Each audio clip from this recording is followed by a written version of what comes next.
हैं जो आज इस असेंबली के इलेक्शन में इनको और दो उनको और दो ऐलान किए थे, वो लोग मुझे फोन करके बोले आप ऐसा क्यों बोल रहे हैं? अरे आपको अगर इलेक्शन लड़ना है लड़ो, आगे बढ़ो।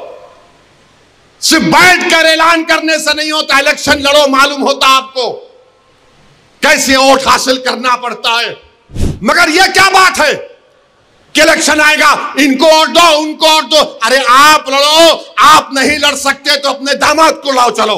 अरे जब सियासत नहीं आता करना तो मत करो, दुआ करो या हिकमत अमली से इख्तियार करो। नहीं, हमको सब चीज होना। देख लिए क्या हुआ, जो औरंगाबाद में बोले थे इम्तियाज जलील को वोट मत दो, उस समाजवादी कैंडिडेट को वोट दो, बोले थे अरे चेहरा दिखाओ औरंगाबाद के अवाम के सामने तुम। अरे लिफाफों पे जिंदगी गुजारने वालों, शर्म से डूब मरो तुम। याद रखो, तुम लोग जो काम कर रहे हो ना, तुम महाराष्ट्र के मुसलमानों को ना सिर्फ कमजोर कर रहे हो बल्कि तुम उनकी आवाज का गला घोट रहे हो।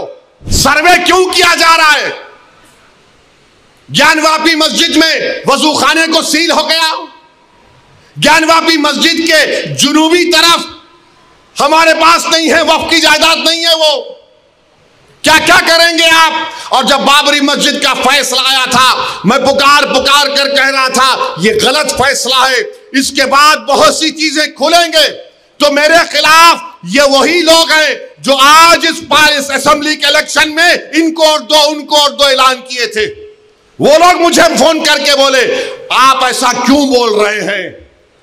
आप इम्यूनेशन दे रहे हैं बीजेपी को।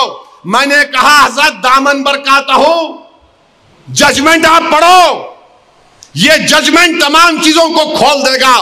मुझसे कहा कि आप खामोश हो जाओ, ओवैसी तुम मत बोलो। मैंने कहा मौत मेरे को खामोश कर सकती, जब तक अल्लाह जिंदा रखेगा मैं सच्चाई को बयान करूंगा और बयान करता रहूंगा। आज बोलो खामोश हो जाओ। मैं जब कह रहा था तो कोई बोल रहे हैं मत बोलो, इनको क्या है, ये भड़काऊ भाषण दे देते, इनको क्या है, इनको टीवी पे जाके बोलने का शौक है। आज क्या हुआ महाराष्ट्र के चुनाव में? क्या बीजेपी ने क्या कहा जा जाकर? आज हमारे पास करण जैसे, क्या नाम है, यूसुफ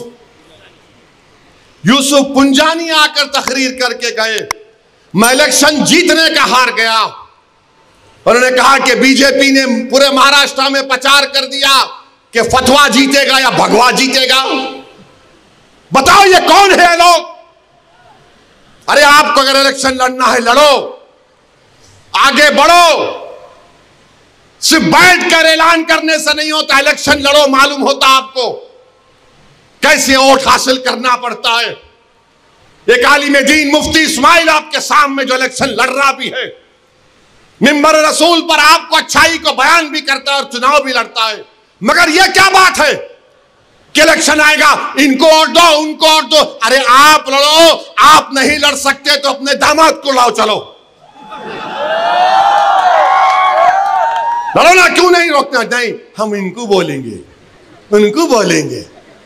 क्या हुआ? आपने बीजेपी को हैंडल दे दिया। यूसुफ पुंजानी कह रहा है कि बीजेपी गली गली जाकर ऐलान कर दी कि फतवा जीतेगा या भगवा जीतेगा। अरे जब सियासत नहीं आता करना तो मत करो, दुआ करो या हिकमत अमली से इख्तियार करो। नहीं, हमको सब चीज होना। देख लिए क्या हुआ। अब किधर है आप, किधर है नहीं मालूम। जो औरंगाबाद में बोले थे इम्तियाज जलील को वोट मत दो,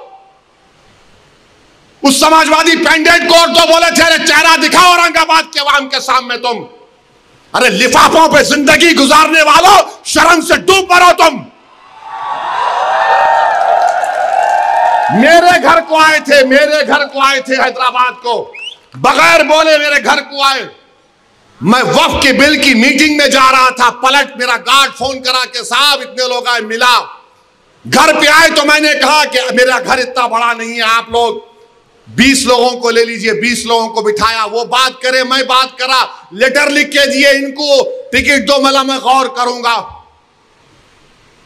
फिर जाने से पहले मैंने अल्लाह के वली कि अंग्रेजी कुरान का तर्जुमा जो तुर्की का छपा हुआ है, उसकी 4 कॉपियां इन जिम्मेदारों को दिया कि आप मेरे घर को आए, ये एक अल्लाह के वली की कुरान का तर्जुमा है।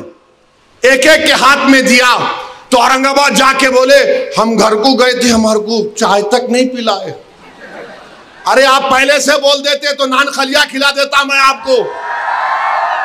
मेरे को नहीं मालूम था कि तुम मेरे घर को खाना खाने आ रहे। अरे तुमको कुरान करीम दिया ना हाथ में, अल्लाह का कलाम तुम्हारे हाथ में दिया, तुमको उसका भी लिहाज नहीं है और तुम दावा करते हो कौम का। बहुत बोल सकता हूं, याद रखो मेरी जबान को लगाम नहीं है, तुम्हारा घर से निकलना महाल कर दूंगा मैं यहां पे। मेरे भाई इमाम शाफई मुफ्ती साहब बैठे हुए, इमाम शाफई रहमतुल्लाह अलैह का जमाना है। एक दौलतमंद ने कहा कि अगर अल्लाह मेरे को बेटी देगा तो जब उसकी शादी करूंगा दीन और दुनिया की दौलत उसको दूंगा। जब बेटी की शादी का मौका आया उलमाए किराम के पास गया, उलमाए किराम ने कहा कि नहीं तू नहीं दे सकता, दीन और दुनिया की दौलत तो कैसे देगा, तेरी कसम गलत हो गई। इमाम शाफई के पास गए, इमाम शाफई बोले बहुत आसान है। इमाम शाफई रहमतुल्लाह अलैह ने कहा तेरी बेटी की शादी कब है? उसने कहा फला दिन है। बोले मैं आ रहा हूं, चला जा। इमाम शाफई पहुंचे, इमाम शाफई रहमतुल्लाह अलैह ने कहा कि आसान है। वो बोला कि हज़रत शादी तो हो गई, क्या है बताओ। बोले कुरान अपनी बेटी को दे दे, दीन और दुनिया की दौलत उसको दे चुका। मैं उनको दिया, 4 कुरान दिया उनको और बोल के दिया कि आप मेरे घर को आए, मुझे पता नहीं है, मैं वकीलों की मीटिंग में जा रहा था, पलट कर आया आपके लिए, ये कुरान करीम का तोहफा आपको दे रहा हूं। अरे तुमको ओवैसी से मजलिस से नफरत है, मगर कुरान करीम की तो अजमत का तुम लिहाज रख लेते। मैं ये बात इलेक्शन में बोल सकता था मगर खामोश बैठे रहा, मगर आज मजबूरन बोलना पड़ रहा है। याद रखो तुम लोग जो काम कर रहे हो ना, तुम महाराष्ट्र के मुसलमानों को ना सिर्फ कमजोर कर रहे हो बल्कि तुम उनकी आवाज का गला घोट रहे हो।